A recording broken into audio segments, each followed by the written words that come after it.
high fives all around. Trey Diggs and Bowling Green have lost 6 in a row on the outside looking in at the MAC tournament, desperately needing a win against Ohio to keep their hopes alive. Sharp shooting off the opening tip. Daquan Plowden finds Samari Curtis for 3.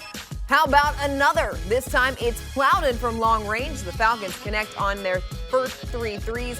Time winding down in the first half. Curtis drives off a body and in as the Falcons go into the locker room down 4. They come out charging 5 minutes in. Curtis, the home roll for the lead. He finished with 16 points.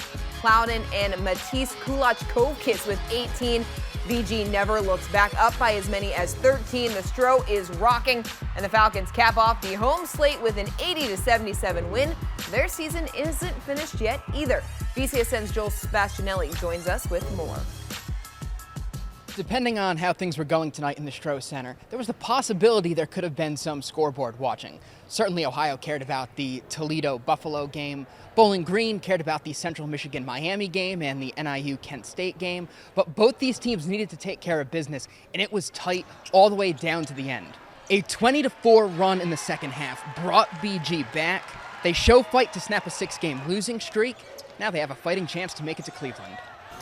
I mean, it just shows how much fight we truly have. I mean, we got 2 games left in the season. We got the top 2 teams to play, and we come out and beat one of them. Unbelievable that we, kept fighting.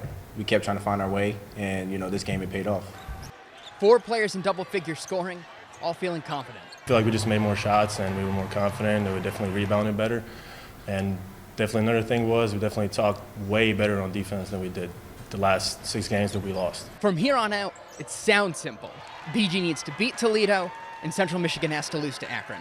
You see all the smiles around in the locker room after this game. I think that just brings a lot of hope. When you lose 6 games in a row, it's kind of hard to have confidence going into the next game, and then beating the number 2 team in the MAC. Like, if you can't get confidence from that, then I'm not sure what would give you confidence. Hey, anything can happen, and it usually does. At Bowling Green, Joel Sebastianelli, BCSN.